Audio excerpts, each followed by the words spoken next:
Good morning, everyone. Good afternoon, depending on where you're joining from. Thank you for joining today's webinar on Irish Unity, brought to you by the Irish Canada Business Council and the Ireland Canada Chamber of Commerce in Montreal. My name is Geraldine Flynn. I'm the Executive Director at Ireland Canada Business Council. Just before we introduce the speakers, I just want to cover a few housekeeping rules before we start. Today's webinar is being recorded, and we can send around a link to the recording after the session is over. We will have time afterwards for a Q&A session, so please feel free to use the Q&A chat box at the bottom end of your screen. If you have any questions throughout the session, just type it in there and we will hold it for the discussion point at the end. So at this time, I'm going to pass you over to Paul Dunn, who's president of the Irish Canada Chamber of Commerce in Montreal. Over to you, Paul. Thanks, Geraldine, and welcome everybody. Good afternoon or good evening, as Geraldine says. My name is Paul Dunn. I'm president of the Ireland Canada Chamber of Commerce in Montreal, and I'm a director of the Ireland Canada Business Council. The Ireland Canada Chamber of Commerce is a voluntary organization based in Montreal whose mission is to promote commercial liaisons between Canada and Ireland.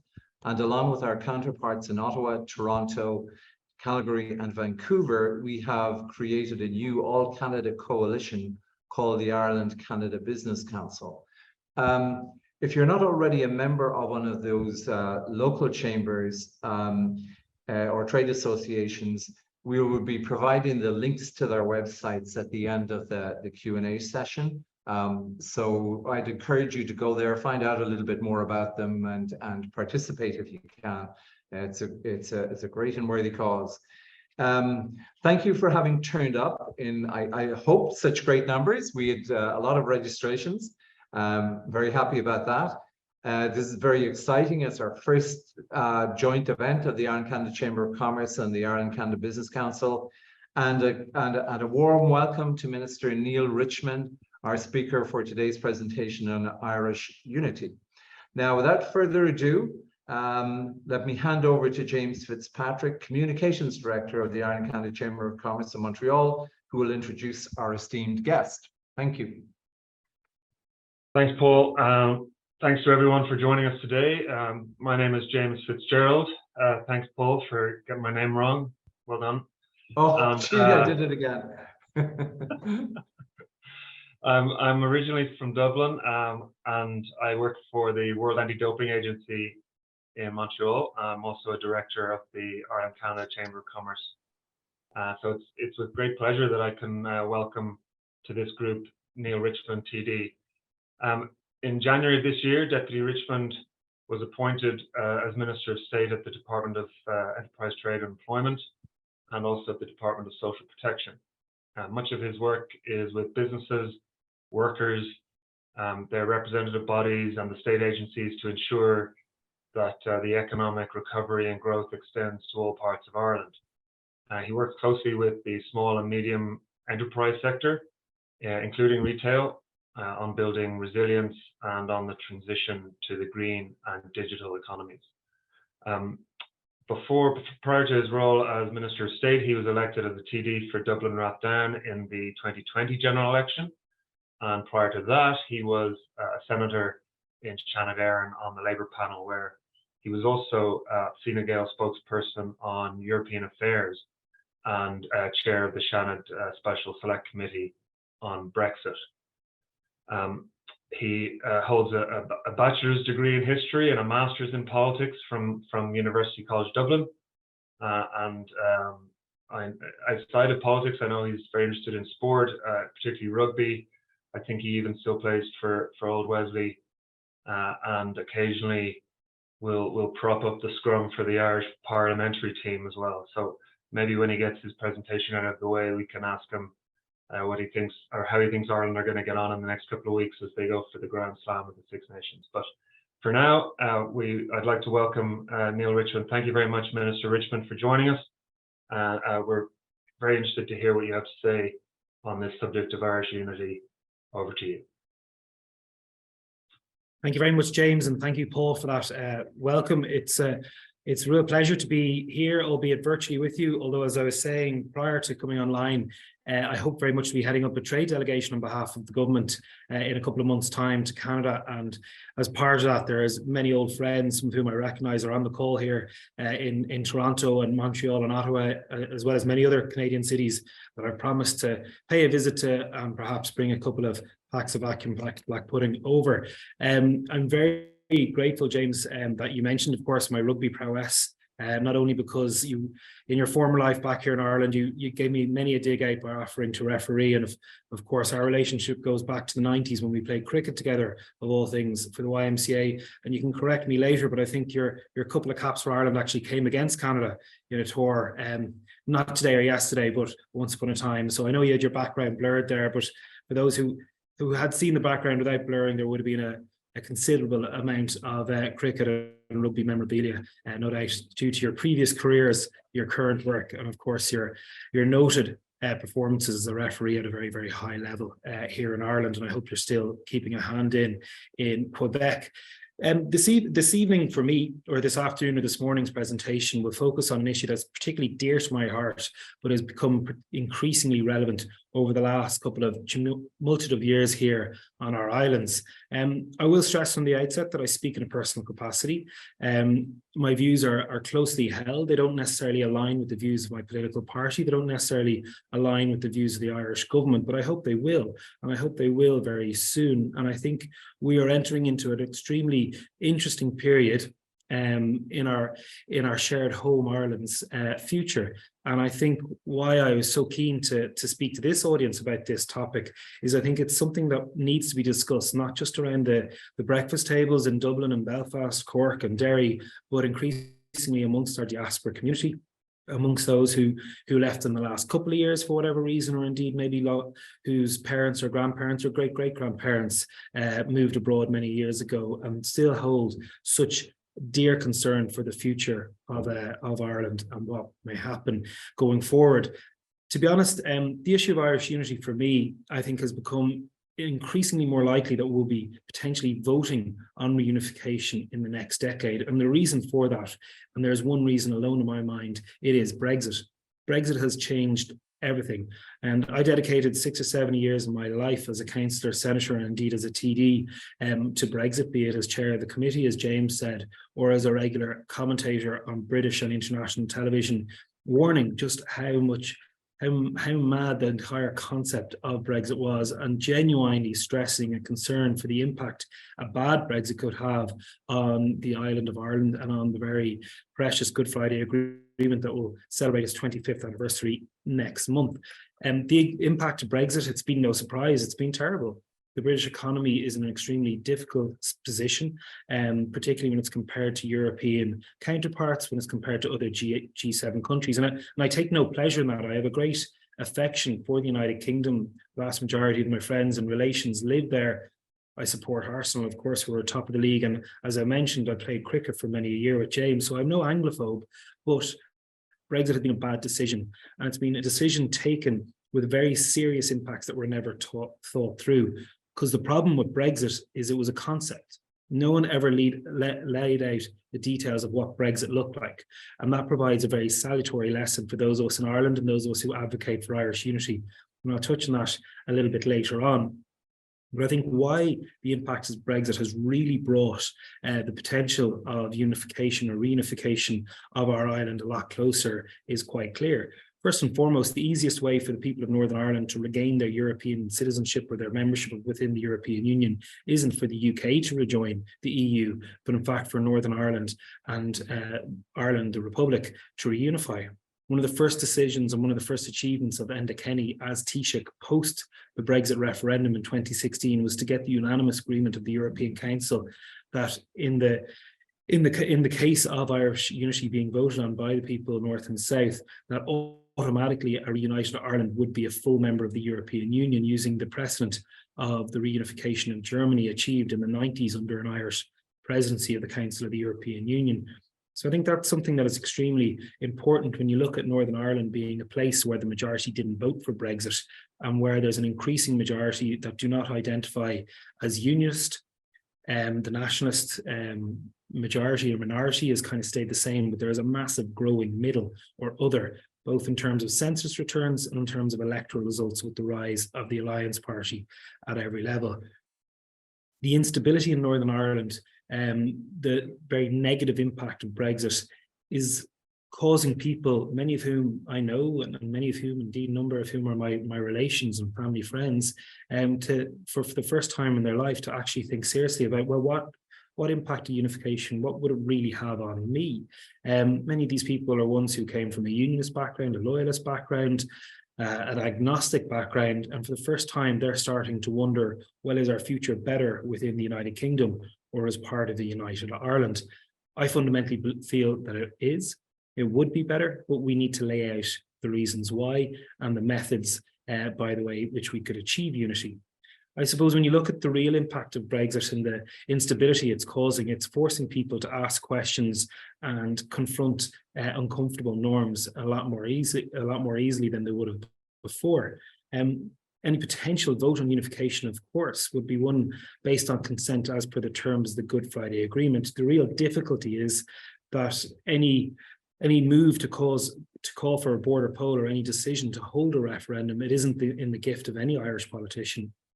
It's in the gift of the British Secretary of State from Northern Ireland, and he or she must deem that the conditions have been met to justify calling a referendum. Now, the current holder of that office, Chris Heaton-Harris, has said he doesn't believe the conditions have been met based either in the results of the Assembly election or indeed the Westminster election, where unionists certainly were the largest bloc.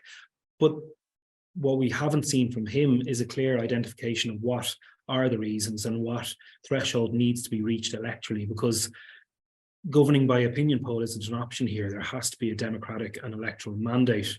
What I do take solace for is that the Shadow Secretary of State for Northern Ireland, John Kyle from the Labour Party, has said quite clearly in response to a challenge from Leo Varadkar when he was Taoiseach, that if he was to become Secretary of State after the next general election, that he will lay out in advance what he feels the tests or terms necessary are to hold any border poll.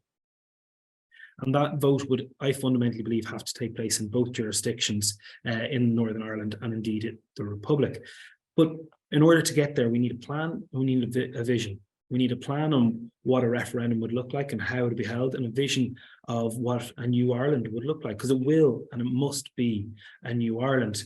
That's the medium term, but first it's important to address the short term. The short term, the matter of fact, it's quite clear that Northern Ireland is far from stable. We have a situation that the impact of Brexit is continuing to lead to a collapsed executive and a failure to reconvene the Assembly. And we must see in the next coming weeks if the Windsor framework of the implementation of the Northern Irish Protocol can lead to a return to Stormont. I fundamentally believe that the Windsor framework will be supported massively in the House of Commons, not just by the governing Conservative Party, but by the opposition Labour Party, the SNP, most Northern Irish MPs that take their seats. But the big question is whether the DUP will back it, or whether they will back it in a manner that will see the Assembly reconvened. And it's crucially important for everyone on this island, indeed across these islands, that we see the Assembly reconvene. The people of Northern Ireland need a functioning, devolved government now. They need one in order to access post-COVID supports from the government in London, as well as the new cost of living measures, because I'm sure it's no different in Canada. The cost of living, the impacts of the cost of living crisis are being acutely felt across this island, but more so perhaps in Northern Ireland, where we see a considerable amount of industrial action and strikes, be they at hospitals or in schools or in various other public or private enterprises. The Northern Irish Protocol does offer Northern Ireland a huge opportunity to thrive economically in terms of having full access to both the European single market and the Great British market, but it needs to, and that is absolutely in everybody's interest, but that needs to be achieved sooner rather than later. We need that because those of us who aspire to Irish unity, we need Northern Ireland to work now, regardless if we're going to achieve that unity. Achieving unity in a time of chaos or achieving unity in a time of disconnect is not a pathway for anything that is in any way sustainable or indeed prosperous. But I think if we were in a position to get Northern Ireland back on an even keel, then we can have a constructive, open and realistic debate about the prospects of why Northern Ireland should join with the Republic in a reunified state. And I think if we look at the broader challenge that throws down to those of us in the Republic who aspire for a united Ireland, we need to break down the very physical and metaphorical barriers that exist between North and South. How many people from Clare will visit Belfast for a shopping excursion? How many people from my home in Dublin would think of going to the Northampton coast for a long weekend? How many people from Roscommon would think of going to study in Queens? How many businesses are really engaging in North-South trade? So much more can and needs to be achieved if we are to be serious not only about unification, or indeed so serious about the status quo and making our small island on the edge of Europe work as best possible. Fundamentally, I believe that the best option is reunification and bringing together the best aspects of Ireland, North and South. And there are very many differences within the island, but there is an increasing amount of commonalities. Indeed, far more unites us than indeed divides us. Ireland, North and South, is also becoming increasingly a more cosmopolitan place where far more people wouldn't in Northern Ireland describe themselves as unionist or nationalist, and far more people arriving in this country weren't born here, or indeed whose parents were born in another country, are starting to really want to tear down long-held divisions that have no place in a modern society. But to go back to the point, if we are to achieve unity, we need a plan and we need a vision. In terms of a plan, we need to lay out exactly what a border poll looks like. And this is the key lesson of Brexit. We can't simply have a referendum without defining what the outcome means. So if people voted for the status quo, we know what partition means, and we know what the stance of Northern Ireland is within the United Kingdom, or indeed more widely, not within the European Union. But what does unity mean? And how do we achieve it? We need to approach that referendum knowing that a united Ireland equals X or indeed Y or Z, that people aren't just voting for a concept, an aspiration, a dream, or indeed possibly a nightmare, because that's what we have with Brexit. There was no blueprint as to what a Brexit Britain looked like. Indeed, we have a particularly hard Brexit at the moment, despite the fact that Leave only won that referendum by 52 points to 48. So I think we need to plan out exactly how we come to a border poll. It's my opinion, and again, I stress this is my personal opinion, and lots of people will take issue with it, indeed, including within my own political party, or indeed I'm slightly at odds with my own Taoiseach and party leader in this.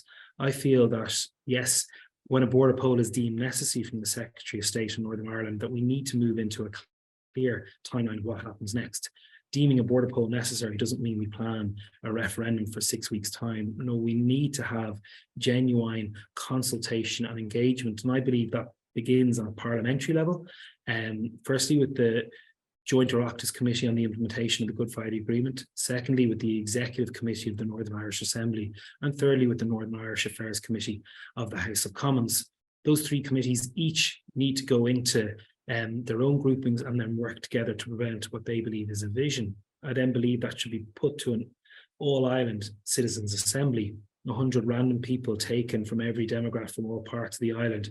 I don't believe in a citizens' assembly right now, despite many calls, many valid calls, because I have the distinct fear that this will be an echo chamber, and indeed we'll be talking about something that mightn't be happening for quite some time in a vacuum. Rather, we need to, when we know a border poll is merited, that's when we bring in all views, north, south. Everyone has to get engaged in it. If you hold a citizens' assembly now, far too many people simply will opt out. But if we have it after we know a referendum has to come, well then that's bound to provide a much clearer outlook. Obviously, we would need an electoral commission put together, I would say, with a returning officer from overseas, perhaps someone from Canada, looking at the model of the great work that General John de Chastelin did in terms of decommissioning to implement and run this referendum. We're able to present to the people, north and south, on the same day a clear vision. Vote for unity and this will happen. Vote against unity and you'll stay the same. I think that is the clearest way to make sure that we approach this in a way that is rational, that is reasonable, that has full democratic buy-in, north and south. And then we need a vision. And this is the real challenge for politicians like myself, for political parties like my own, particularly my own, who calls themselves Fine Gael, the United Ireland Party, or indeed any party on this island. And again, I am not going to lurch in any sort of party political broadcasts or criticism or anything like that. And I would have laid out in a paper I presented at the University of Cambridge about 18 months ago, a paper called Towards a New Ireland, what I believe should be the outlines of a new Ireland, because it has to be a new Ireland. It can't simply be an extension of the Republic into Northern Ireland, because the whole point for me of unity is not reclaiming some historical aspiration, but creating a better state, a new state that serves all the people of this island better, regardless of their religious or ethnic background or what they identify as politically. And I think if you look at what Northern Ireland does well and what the Republic does well, if you pool them together, we're an island of just over 7 million people. We're a very small space. The more we pool our resources, the more we work towards a unified goal, the more I think we can achieve. Having Invest NI competing with the IDA, having Board Fáilte and the Northern Irish Tourist Board competing, it's not in our interests. We need to see more Tourism Ireland, like more examples like that of Tourism Ireland. We need to see more buy-in fundamentally from the whole island, because I think that's how we attract better business, how we grow the economy north and south. The economy in the Republic, of course, is motoring along extremely well post-pandemic. Is the fastest growing economy in the European Union. We've effective full employment. We still have massive societal challenges in terms of the provision of housing and the reformation of our healthcare system. We look at Northern Ireland and we look at their free healthcare at the point of access on demand, and we say, well, how can we do it? We look at our education system. What's better, the Leaving Certificate or the A levels? What's the future of transfer tests? How do we achieve fully integrated education? Do we still need to retain the sectarian divisions when it comes to education, north and south, that are in place at the moment? And what are the status of fully mixed schools? Or are we still going to segregate schools by sex? I think we need to lay out a whole plan of what clearly a new Ireland would look like. What are the best bits from both jurisdictions, and indeed from other jurisdictions that can present a new Ireland? A lot of people, when they get into discussion, they focus on, oh, what about the national anthem? What about the flag? What about symbols? I do not for an instant fail to recognise that they are extremely important, but I fundamentally believe they should be the last things that are discussed in this conversation, not the first. The first needs to be our society, our economy. What does our education system look like? What about our policing models, north and south? How do we combine our efforts best to achieve a far more equal and fairer society? How do we improve the lot of those from disadvantaged community, those who face barriers perhaps due to gender or disability or ethnic background? How do we address those in a new Ireland? What do we consider when we look at our constitutional makeup? How can we make our politics work better? What electoral system we use? All these meaty issues that people need to dig into. And to paraphrase John Hume, ultimately, people cannot eat a flag. They need to have the ability to raise their families and live their life in a safe, prosperous state that looks after all the citizens equally and provides that equality of opportunity that so many of us aspire to today in our various jurisdictions, but fundamentally believe that a unified Ireland can achieve that within the European Union much better. We also need to decide our international relations. How do we work far more closely with the United Kingdom? How do we retain that sense of Britishness for what would have been unionist citizens? How do we make sure that everyone is equal, whether they are an Irish passport, a British passport, or they're a legal resident, or they're an EU resident from a different member state? These are big questions and there's no simple answers, but I think it is fundamental that when we talk about unity, that we say, well, this is what we have to aim towards. It can't just be an invisible concept. This has to be a medium and long-term project that will ultimately be of benefit to everyone on this island, but also our diaspora. What about those people who may want to return to this new Ireland? How can they play their part? How do we open up our electoral franchise to those Irish citizens who live abroad? And what part will they play? Do we need a unicameral parliamentary assembly, or do we need a bicameral one like we have at the moment in the Republic? Where will we have seats for our diaspora like they do in Italy and France? Who will be our head of state? How do we incorporate How do we incorporate a future capital? Should it be in Dublin? Of course, as a Dublin representative born and reared in the city, I think it should be. But what about looking at a role for Belfast to play in a strengthened, devolved administration? What about the powers of our local authorities? The role and power of a county councillor in Leitrim is considerably different than someone who sits on Belfast City Council. These are big issues that I think we're starting to delve into and we're starting to tackle. We're getting more and more people wanting to discuss this conversation, but the findings and the results of opinion polls are quite stark. Ultimately, we do not have a majority in Northern Ireland at the moment who vote for unity based on opinion polls or based on electoral results, but equally in the South, we have a very large minority who aren't convinced, or when you start throwing questions about them in relation to taxation or in relation to flags or symbols or joining the Commonwealth or NATO or any of these other supranational bodies, that go very cold on the idea. So that's the whole point. We need to flesh it out. We can't simply accept, oh, well, 70% of people in the Republic want United Ireland. Sure, they're all in favour of it, but then that drops to 48% when people are asked, are they willing to increase their income tax to achieve that? How do we address that massive other in Northern Ireland? How do we convince them that we want them to be part of a new state? How do we convince unionists that by definition we don't expect them ever to vote for this because they are unionists, but how do we convince them that they will have a home in this new Ireland and that our dream won't become their nightmare? I don't want a situation when the former DUP leader Arlene Foster has to say that she'd moved to Great Britain in the case of United Ireland. I don't want anyone to have to leave the Republic or our new Republic or our new United Ireland, whatever you want to call it. And that's fundamentally what I want to work towards. In my current government role, I've asked to have as much engagement as possible to promote workers' rights on a north-south basis, to look at the development of retail strategy on a north-south basis. The amount of retailers who are obviously operating on both sides of the border are huge, to address the enterprise potential of the island as a whole where appropriate. And I long for the day in the not so distant future when I have a Northern Irish counterpart in ministerial office to do a lot more coordinated work. And when I come to Canada for a trade visit before the end of the year, I very much hope that I have a Northern Irish counterpart. Maybe they might even be in a position to join me on that trade delegation. James, I'm gonna wrap up there. I've spoken perhaps a little bit less under the 30 minutes that you allocated, but I think this is a good time to pause, take a breath, and perhaps roll into some Q&A if there are any. Absolutely, thank you very much, Minister.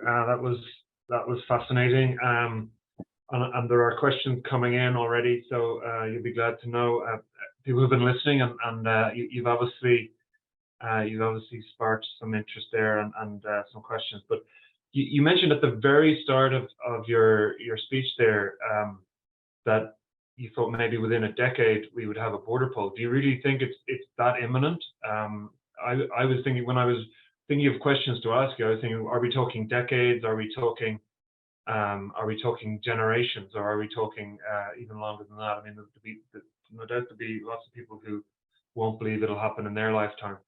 But so that's sort of the first side of it. And then what the vision that you have for a united Ireland, there's a school of thought that says, you know, in order to get the unionist community or those undecided over the line to be supportive of such a concept, they'll be the ones who have to be, you know, given the most, if you like, if it is that simple, or that the nationalist Republicans may have to, you know, yield more ground on some of those thorny issues that you were talking about, policing, education, and then the really emotive ones that you mentioned around symbols and anthems, and whether who's going to be the head of state, or do they join the Commonwealth, or, you know, there's so many open-ended questions there.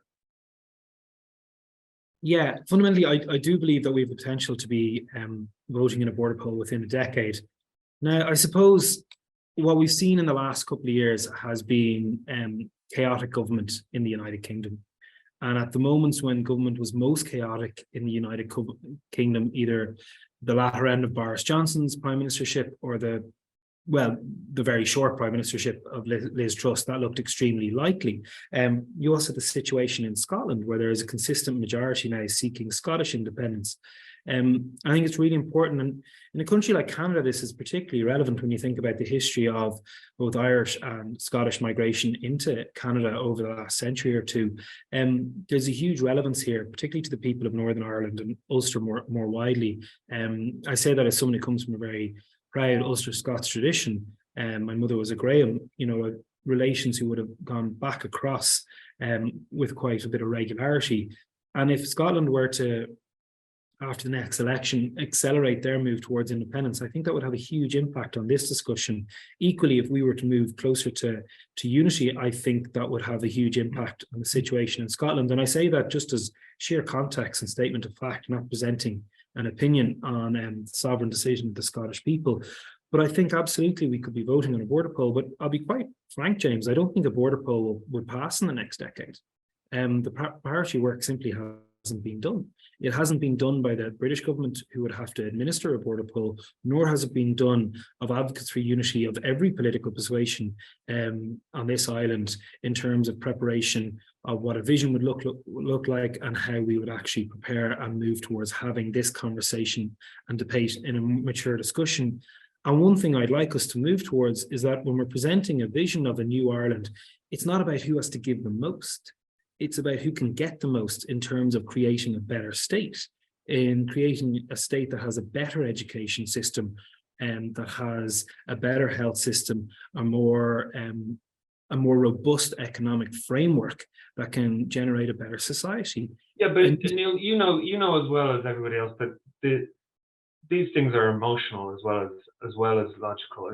You might say, well, an independent body might declare that the Leaving Cert is a more comprehensive education system than the A-levels, or vice versa, or that there's a better thing somewhere in between. But these are arguments that are going to be had. We saw it to a certain extent with the Good Friday Agreement in the late 90s, and the massive amount of negotiation that had to be done during that time.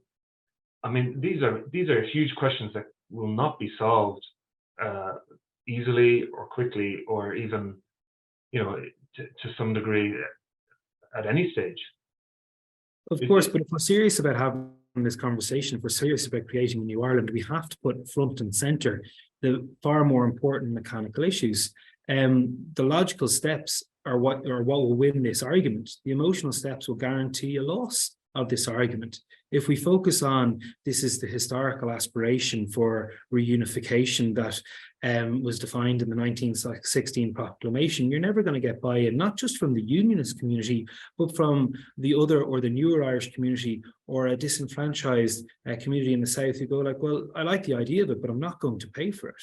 And I'm not going to pay for something that I'm not going to benefit out of, because we have to, those of us, and I say, when I keep saying we, those of us who want to drive this conversation, who want to be the political leaders of this conversation, we have to drive it onto the pitch that this is what we can achieve to create a better socio and economic environment. If we dwell solely that somehow this is a game of give or take, and it's whether the Leaving Cert is better than the A-levels and no one's discussed the International Baccalaureate, then we're guaranteed not only if we're not going to lose the referendum, but any referendum that is won won't be worth winning, because there'll be such a legacy of division and bitterness, when really, if we focus on unity, as per the statistics of Professor Joylan on DCU, could boost the household income by 5 to 10% if done right. If we focus on that argument, on how this could build better schools with lower class sizes, I think that's the only way you can win it. And also it's the only way you should seek to win it. Yeah. Well, a question along those lines coming in from Michael McGee, who asks, what would happen to property prices if there was a United Ireland? I don't think a border poll was going to drive property prices. We're seeing property prices in the Republic certainly slow down a bit, but they're extremely hot at the moment.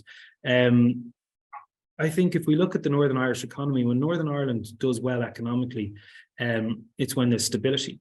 It's when there's a stable, devolved administration. When the entire island does well, it's when there's stability and there's an opportunity to thrive.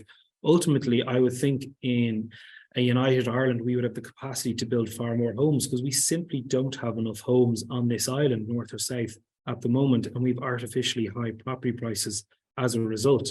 I don't think a border poll is going to drive up or drive down property prices. There's far more economic factors that would drive that.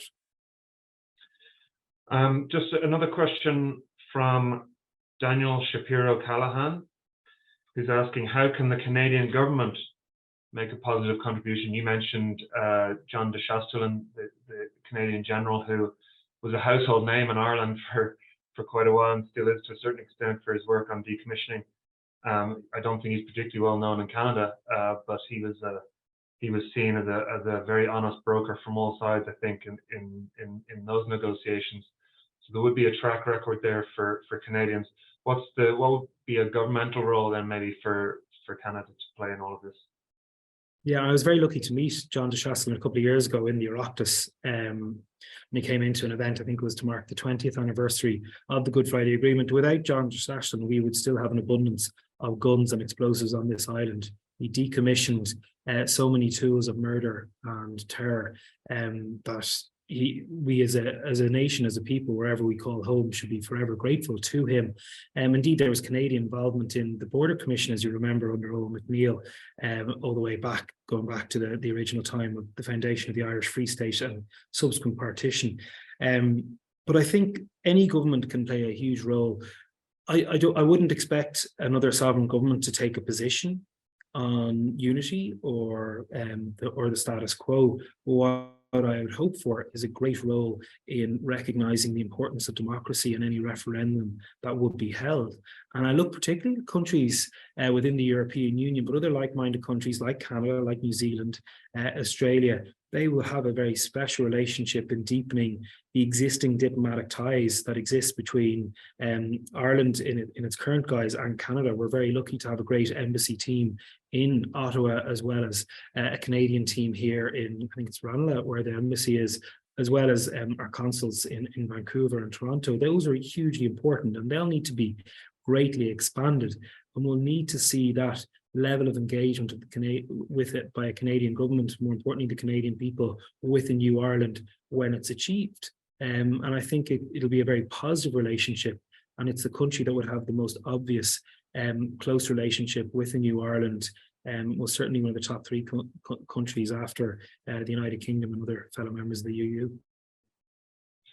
Just on the topic of a border poll then, there's a question here from Marta Horry who asks, should we extend the question of having a border poll outside of Ireland to the diaspora? I know there was some discussion and has been for a while about extending the presidential election for Ireland to the diaspora.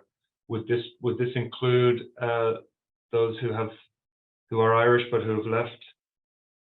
Yeah, this is a really difficult question. That emotionally, of course, the answer is yes, but what's the practicality of it? Just in terms of the extension of the franchise for presidential elections, we're likely to have a referendum on that in May 24. And that would mean that any Irish citizen, regardless of where they live in the world, any Irish passport holder would be entitled to vote for president. And that's something I'm really supportive of, because I believe that the president is the president of the nation and of the people, not just of the state. And the difficulty then coming into the electorate for any referendum, and the system, James, as you know, in Ireland is quite complex. If you live here legally, you can vote in any local government election. To vote in a European election, you have to be a citizen of the EU. To vote in a general election, you have to be a citizen of Ireland or the United Kingdom. And to vote in a presidential election or referendum, you have to be a citizen of Ireland, and that's it.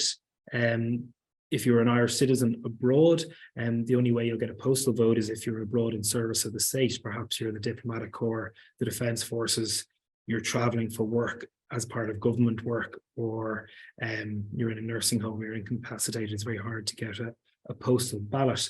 And it'll be very difficult to have votes abroad for those in a Dáil election for those who aren't residents in the state, because they're voting on issues that don't impact them. If you're voting for a party that will reduce income tax to 10%, but you're living in Toronto or Sydney and you're not going to be impacted that decision, that creates a huge democratic deficit. On an issue like this, I think we have to have a serious thought about it. And I mean that in all genuineness, and I'm not trying to fob off the question. I'm a big believer that we should be extending the franchise to everyone over 16 for a start, and that's out of kilter with my party's own position. I also think if we look at the Scottish model, they really broadened out who could vote in their Scottish independence referendum. It wasn't just citizens, and I think that goes for the start, that we need to allow a referendum on this issue be open to everyone living in Ireland, on the island of Ireland, who's there legally, who's there permanently. I think the notion by our current law that if we weren't allowed British citizens who live in Dublin or Cork to vote in this, I think it defeats the entire purpose of creating a new Ireland. The role of the diaspora, I'm up for that discussion. My impression is that for those who've been out of the state longer than 18 months, as per current electoral law, I would be concerned that far too many people are voting for an aspiration that doesn't impact them materially on a day-to-day scale, and that's just a concern I'd have. But again, it's a discussion that I haven't cast my opinion absolutely on, but I will be quite far along in terms of broadening the franchise, both in terms of age and eligibility that we have here anyway. Okay, thank you. Michelle Sullivan asks, what do you feel are the most common objections to unification? I mean, you talk to your colleagues in the north, you talk to colleagues in the UK and elsewhere who may be terrified of this prospect. What are their main arguments for that? Yeah, well, I think fundamentally the first objection is there's over 1 million people in this island who are British, and they see themselves as British, and they want to be part of the United Kingdom. They don't want to be part. Many of these unionists would love to see United Ireland within the United Kingdom. And, you know, when that statement is said, it's dismissed and we laugh at it or we bristle at it. But, you know, that's a validly held opinion, not one I agree with, but I think we have to respect that. Then there is a fear within unionism and loyalism that they'll be overwhelmed and that they'll be forced to do things that they don't want to do. And more practically, when we talk about the objections, you know, there is a lot of disinformation that goes along with this. And I hear it a lot from loyalist and unionist commentators who say, well, the pension rates are so much lower in the south. They're not. They're considerably higher for a start. They'll talk about the mad housing crisis or the issues in the healthcare system. When you actually put the two side by side, they're actually quite comparable in terms of Northern Ireland Republic. Then on the south, there is a genuine concern that this will lead to a serious change in terms of taxation, that this will be an extremely costly venture. And that's a valid concern, and we have to lay out how that can be mitigated through a genuine economic program. There's others say, well, what are we bringing on ourselves in terms of political instability? And that's a fair concern, particularly at the moment when we have a Northern Ireland that simply isn't working because of intransigence of certain people collapsing the institutions and not buying into the system. And that's why the short-term work is so important. Whether we aspire to unity or the status quo, we need to do more of that work in relation to building a shared island, in terms of getting the North-South bodies back up and working, in terms of moving out of the political sphere to move the societal engagement North-South far closer, be it in terms of higher education, the economy, sport and social moves as well. So a couple of questions coming in that are more around how we convince those, how we allay those fears of that unionists might have of entering into this new United Ireland that you're speaking about. What ways we can address that, even, you know, obviously you're on the political level, but then even there's a question from Joanne Rolston who's asking about even family members who may be very worried about this prospect, and how would you go about talking to them and allaying those fears that they may have? Well, I think when it comes down to those who are unionists and are British and aren't going to vote for unity, we still have to allay concerns, and we have to make it quite clear that a new Ireland there will be genuine parity and esteem between those who are British and those who are Irish, that there will be no requirement for anyone in a new Ireland to seek an Irish passport if they have a British passport. That goes down quite fundamentally. On a more practical scale, and a lot of people, and this is something that came up post-Brexit, a lot of people were concerned about their pension entitlements. Well, the pension entitlements will be maintained. And we saw that in Brexit, the amount of Irish people who would have an element of a British pension who worked in the UK for certain years, of course, they received that pension having paid into it. But you can't delay concerns unless you dig into what the concerns are. And that requires engagement, and that requires really hard work. That requires going up and having the conversations in Tigers Bay or in the Waterside or wherever it is across Northern Ireland with people who you disagree with, and perhaps who don't want to have that conversation. It's that constant approach. And I'm very lucky. I speak to unionist politicians every day. I'm on a texting relationship with Jeffrey Donaldson and Doug Beattie and many other figures within the unionist political community, as well as those in civic society. And digging into the fears is a difficult job, but that's why you have to lay out a vision that is realistic, that's obtainable, and that is appealing, that it isn't front loaded about flags and symbols and emblems and forcing things on people who don't necessarily want it. It's about looking at the positives of creating a new venture and stressing that this has to be about a new Ireland.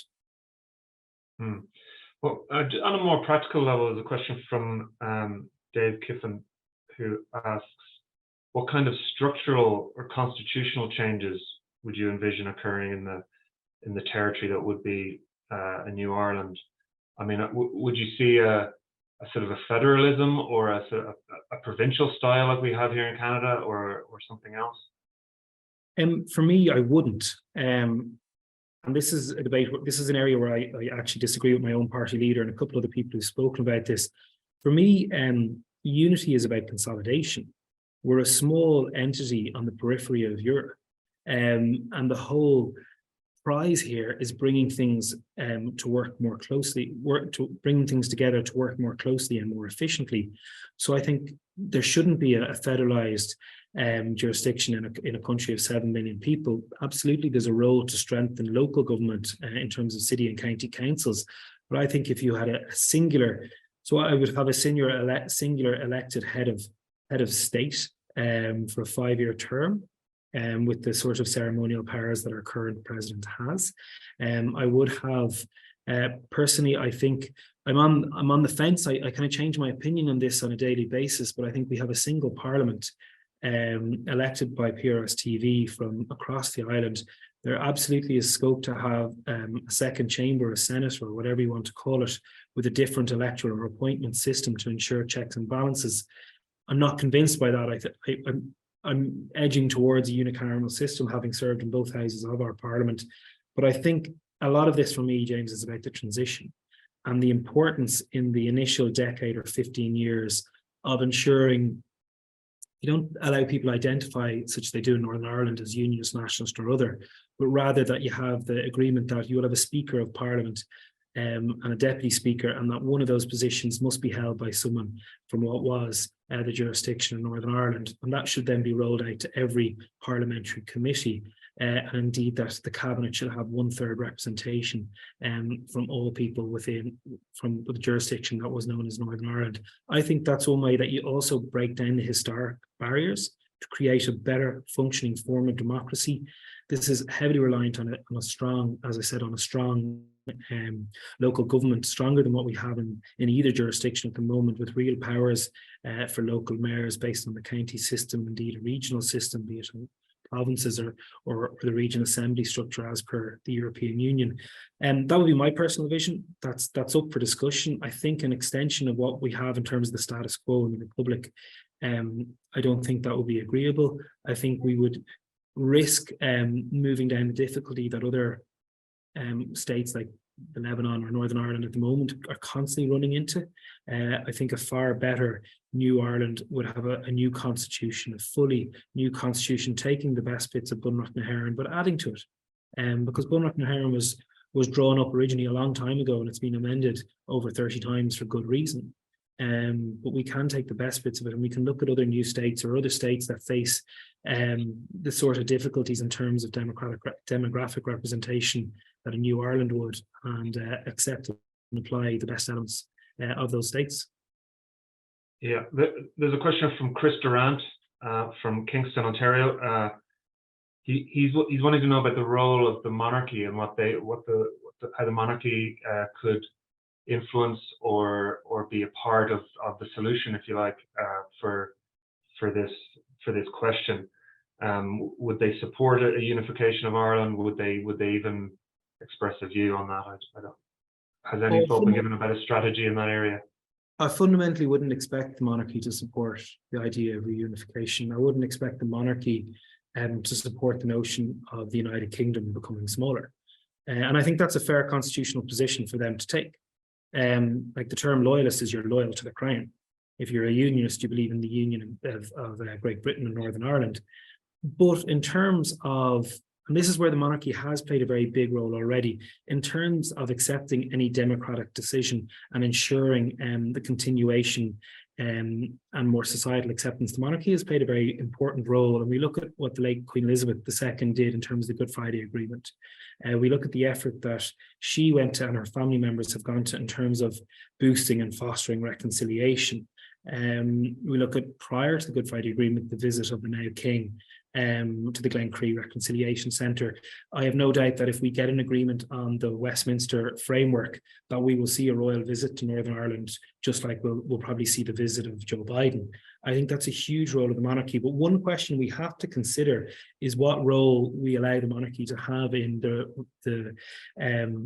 in terms of the running of a new Ireland. Like, obviously, it would, in my opinion, would have to be a republic, but we have to develop a bilateral relationship between Ireland and what's left of the United Kingdom that is stronger than Ireland has with any other country. Geography and history dictates that, James, as well as economic security and social interests. This isn't just about maintaining a link that those who are in the former unionist community can cling to, but also it simply makes common sense. We need a new Ireland, much like the current Ireland. We need a fully functioning United Kingdom, and we need good relations. Ironically, Brexit has seen Ireland lose its closest ally in the European Union. We relied, as much as joining the EEC gave Ireland the greatest sense of independence since the creation of the Irish Free State, it also drew us so much more closer to the United Kingdom because we had shared strategic interests, and we certainly are suffering. But I think the monarchy is a huge role to play in this, but we can't underestimate that it is obviously their accepted position that they want the union to stand. Yeah. The question from Ed McCann. He's asking about the timing of the border poll as well, but he's asking also, is there a fear or risk that this all could backfire, and to go down this road and end up back in a world of violence again, where a large section of the community or a significant section of the community simply do not agree with this and will not stand for it? There's genuine risk, and I say that very solemnly and sincerely, but there is ways to mitigate the risk. Constantly calling for a border poll and demanding a border poll, I don't think is wise at the moment. And I think pushing to name a date to set a date isn't wise either. And that's what leads to the level of instability and concern and the fear of besiegement within the unionist community. But equally, I think it can't be stressed enough that whilst we certainly see elements of dissident paramilitarism in Northern Ireland, it is extremely small. And the individuals that cause such misery from both sides of the community throughout the Troubles, a lot of them, not only are they older and slower, for want of a better word, and they have moved to a post-violence parallel because they know that it doesn't work. You don't achieve your aims through violence. It's through discourse, it's through discussion, it's through democratic engagement. But that's why this whole topic, it's not one to beat the chest about. It's one to genuinely seek engagement. And I was very struck, the SDLP in Northern Ireland, the Social Democrat and Labour Party, the party of Hugh Mallon, launched their New Ireland Commission today. And they launched it they'd launched the commission before, but they launched the 6 guiding policies. And the first one, I think, is the most important policy principle, and I agree with it.